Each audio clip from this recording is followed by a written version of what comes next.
Hello, magandang umaga po sa inyong lahat and Happy New Year. Una ho itong episode natin, January 1, 2024. At saka Monday ho tayo. At ito, hula ho ito for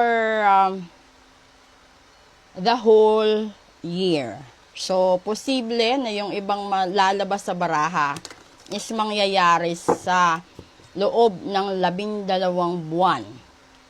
At tignan natin, no, kung ano yung meron na magaganap sa taong ito. Kukuha tayo dito. Una, 3 baraha. Tignan natin kung meron siyang masasabi para sa Pilipinas. Okay. Una, 2 of Cups. Nako. Pangalawa, Ace of Pentacles. And pangatlo, the Emperor. Okay. Posible, no, na merong magaganap na mga kasunduan sa bansa natin at sa ibang mga karatig bansa or kaalyado ng Pilipinas. Ito ay mag-a-attract at magbibigay ng napakagandang koneksyon para sa Pilipinas at magbibigay ng panibagong venture, prosperity at saka oportunidad hindi lang sa mahal na presidente natin kundi para na rin ito sa buong mamayan ng Pilipinas. Maniwala lang tayo sa mga desisyon ni Pangulong BBM dito. Kasi nahawak niya talaga yung buong control, no? Wow, with a lot of confidence sa buhay niya. So, yung pag-upo niya ngayon is para siyang napakalaking twist sa patakaran at nakasanayan ng mga karatig bansa natin. Kukuha pa tayo dito ng isa pa. Okay, isang baraha pa dagdag. Ngayon, that is the death cards, di ba? Yung death kasi magkakaroon ng katapusan. So, ibig sabihin, may mga bagay na bibitawan ang ating mahal na Pangulo. Posible na ito may gagawin siyang reshuffling sa Malacanang.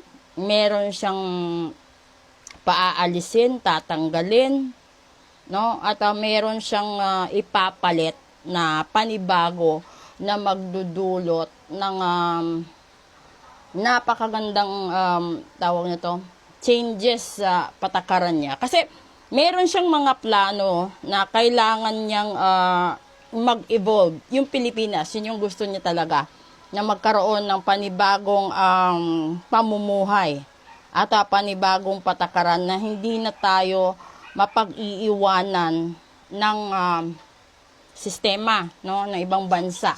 Kuha pa tayo dito ng isa. And ito yon. No? 4 of Cups. Wag lang sarhan, no, ang pintuan ng panibagong mga suhestyon. Kasi siyempre doon sa Kamara, from the legislative hanggang doon sa judicial niya, kailangan niya talagang makinig.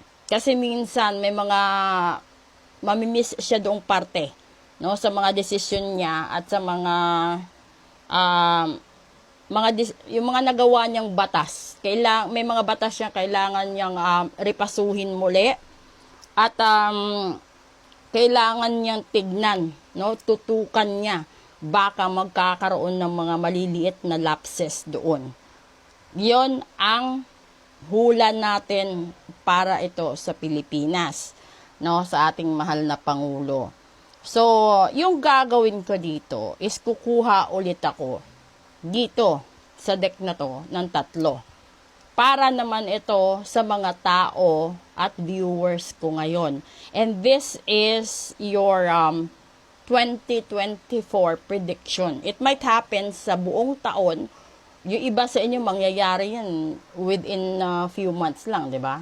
Unang baraha, Ace of Wands. And then pangalawa, the Sun. And pangatlo, ay, ba't ganyan? Okay. So, dito kasi, lumabas sa mga tao, sa mga Pilipino. At kahit sa mga banyaga, no? Aksyonan mo kung ano man yung plano mo sa buhay. Kung ano man yung mga gusto mong gawin, kung ano man ang gusto mo mangyari sa 2024 mo, gawan mo ng paraan para magkaroon ikaw ng enlightenment at blessing sa buhay mo. Ano? At iwasan yung pagiging pagkaroon ng kompetensya or pagkaroon ng argumento at tensyon. Alam nyo kung bakit? Tignan natin kung bakit Ayun, kasi masisira, no? Kung ano man ang meron ikaw. So, ibig sabihin, yung mga bagay na pinakakaingatan mo, halimbawa, yung pagbubuntis mo, beauty or kagandahan mo, yaman mo, buong pagkatao mo, at kung ano man yung naipundar mo, magiging at stake siya sa taong ito kung hindi mo iiwasan ang mga gulo or argumento at tensyon na hindi naman dapat.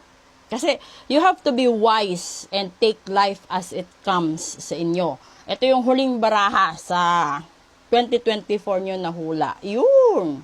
Kaya wag nyong pabayaan yung mga emosyon nyo na sapawan ang mga pangarap nyo sa buhay. No? Kasi minsan, kalimitan sa atin lahat. Meron kasing mga tao na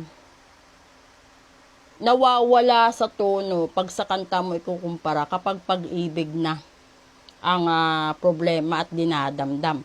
Ngayon, sa 2024 na ito, sa lahat-lahat na sinabi ni Universe at ng hula para sa taong ito, lahat kayo na nakaka-resonate nito, yung dulo, no, ng problema nyo, posible related sa pagkakaroon ng sensitivity ninyo at doon sa pagmamahal ninyo. Yung mag-overlap yung emosyon mo doon sa mga pangarap mo, yun yung iwasan mo. Kasi ito yun, napagitnaan. May mga gulo na mangyayari, no? Competition, tension, posible yon. At saka yung gulo na yon magdudulot ng ikakalugi mo, ikakatalo mo, at wag naman sana, pero baka yun ang katapusan mo. Okay? Wala Ito na yung buhay ninyo. Ito na yung 2024 na mga hula natin ngayon. I-take down note nyo lang po ito at observe nyo kung ano yung mangyayari sa taon natin. And then, may kukunin na kung isang deck. And then, titignan natin kung magkakaroon pa ng additional information yung mga baraha regarding naman sa mangyayari sa ating mundo. Yeah, this is the climate and this is the situation na ilalabas ko right after this. So, magagawa ako ng part 2 kasi hindi kakayanin. Okay? So, punta tayo sa part 2 at yung part 2 na yon, yun yung magbibigay ng maliwanag na explanation about sa kalusugan natin, sa kalusugan at katayuan ng Pilipinas, at yung posibleng mangyari na mga sakuna. Huwag naman sana, pero tignan natin kung ano yung mangyayari, di ba? Kung anong makikita natin sa isang deck na gagamitin ko. So, Happy New Year po sa inyong lahat. Sa gusto pong magpahula, magpa-ritual, magpa-cleansing, lalong-lalo na doon sa mga bibili ng properties nila or aalis overseas at babiyahe. Message lang ho kayo. Maraming salamat po. At ingat. Happy New Year po sa inyong lahat. This is Phoenix Art.